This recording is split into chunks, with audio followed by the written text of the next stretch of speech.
The mysterious signal. The Eclipse was a ghost ship, a vessel lost to the galaxy over 200 years ago. The Galactic Council had long since assumed the ship and its colony had been wiped out in a catastrophic event, its disappearance marked as a grim chapter in human history.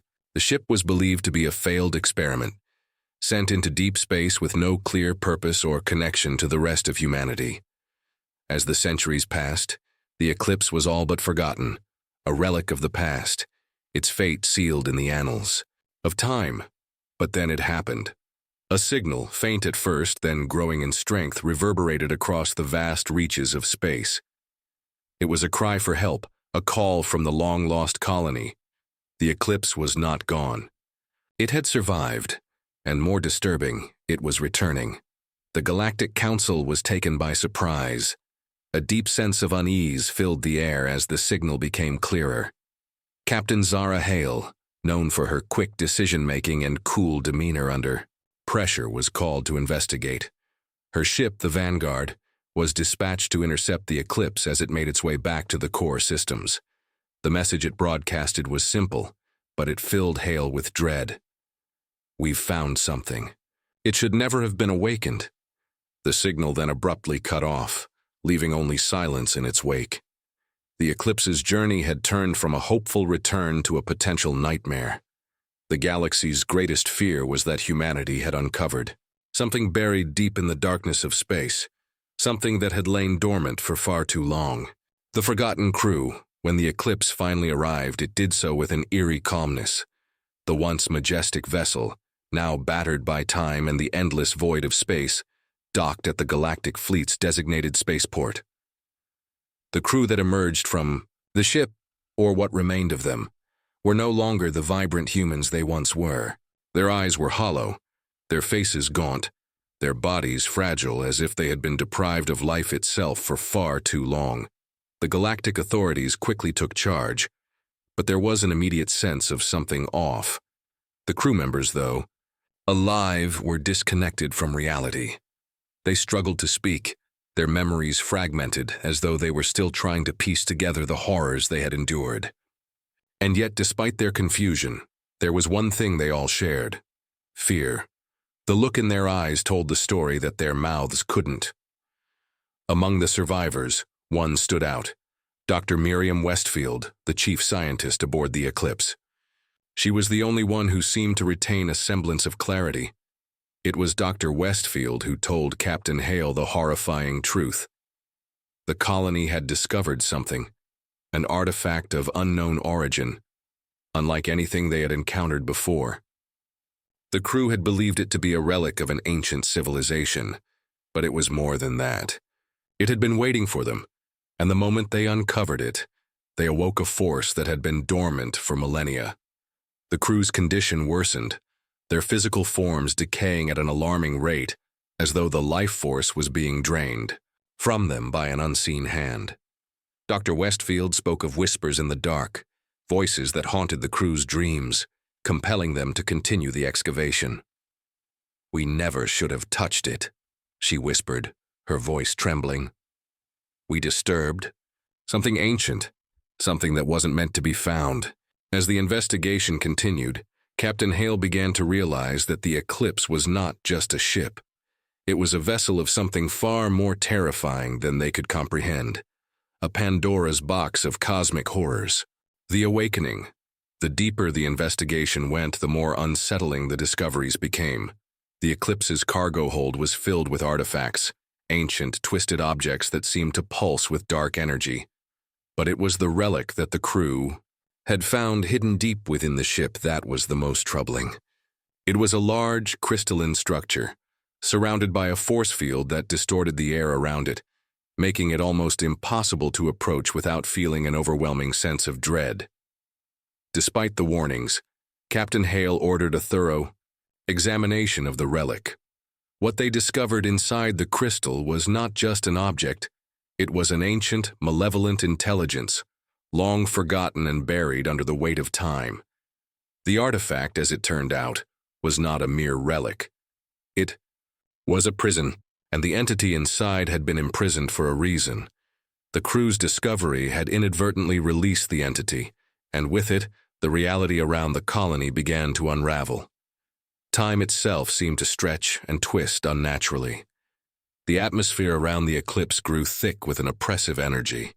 As Hale and her team navigated through the ship, they found the crew's quarters in disarray, with strange, unnatural markings scrawled across the walls, symbols of a language that no one could understand. In a private briefing, Dr. Westfield revealed the truth. The entity was not of this galaxy. It had come from another dimension, a plane of existence where time and space were irrelevant. The creature had been trapped inside the relic long ago by a race of beings that had vanished, but not before they had sealed it away for eternity. The crew's reckless decision to open the relic had shattered the seal. Now the entity was free, and it sought to reclaim what it had lost. Its presence began to infect everything it touched, warping reality itself, turning even the crew into its twisted agents. Those who had been exposed to its power were no longer human. They were puppets manipulated by the entity's will, their minds twisted into unrecognizable forms. The infection spreads. The influence of the entity was like a virus. It spread quickly, affecting not just the crew of the Eclipse, but anyone who came into contact with it. The colony's once stable systems began to malfunction. Computers went haywire, communication systems turned into gibberish, and the very fabric of reality seemed to stretch and snap like a taut wire. The Eclipse was no longer a ship. It was a living, breathing nightmare, pulsating with the dark energy of the entity that had been freed. As the entity's influence spread, it began to affect entire sectors of the galaxy. Small freighters and starships that had come too close to the Eclipse began to report strange malfunctions, vessel crews experiencing bizarre visions and hallucinations. Soon, entire planets were reporting similar disturbances. It was clear that the entity was not confined to the Eclipse alone. It was spreading across the galaxy like a plague. Captain Hale, now more determined than ever, realized that she could not allow the entity to spread further. She rallied her forces, gathering the brightest minds, the most skilled warriors, and the galaxy's most dangerous individuals to form an alliance, a resistance to fight back against the growing menace. But each step they took towards the entity's heart seemed to bring them closer to its influence. People began to question whether they were even themselves anymore, or if they had already been touched by the entity's power. The final hour, the situation had reached a breaking point. The galaxy was on the edge of total collapse, its systems falling into chaos under the entity's grip. The Galactic Council, once the unquestioned rulers of the galaxy, now found themselves scrambling for solutions, as entire fleets were lost to the entity's influence. Captain Hale and her coalition of rebels and scientists discovered that the entity could only be stopped by returning it to its prison. But the ritual required to do so was not simple. It required a powerful artifact that had been hidden away by the ancient race that had first imprisoned the creature. The artifact was the only thing capable of reversing the psychic energies that the entity had unleashed. But retrieving it would mean venturing deep into the heart of the creature's territory, where every moment was more perilous than the last. The final battle was a brutal, all-out assault on the heart of the entity's influence, a space station that had been twisted into a nightmarish reflection of the entity's will. As Hale and her team fought their way through the station, they encountered horrors beyond comprehension, distorted creatures, alien landscapes, and time itself unraveling before their eyes. But they pressed on, determined to stop the entity at all costs. The ritual was carried out, but it came at an immense cost. As the entity was sealed once again, the entire station collapsed into itself, imploding under the force of the battle. The ritual's energy drained the life force from every person involved, including Captain Hale, who was last seen standing alone as the galaxy's fate hung in the balance. The legacy of fear in the aftermath. The galaxy was left to rebuild. The Eclipse was gone, and so were the remnants of its crew. The artifact that had caused so much destruction was sealed away, hidden in the deepest vaults of the Galactic Council, under the strictest security. Yet the shadow of the entity's return lingered, a constant reminder of the dangers that lay beyond the known universe. Captain Hale's name became a legend, whispers of her bravery, her sacrifice, and the horrors she had faced spread across the galaxy. But her death was not the end. The warning she left behind was clear. There were things out there waiting, and humanity was not prepared to face them.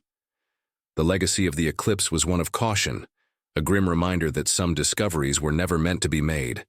And as the galaxy moved forward, the fear remained. Fear of what could still be hidden in the darkest corners of space, waiting for the next unwitting soul to awaken it.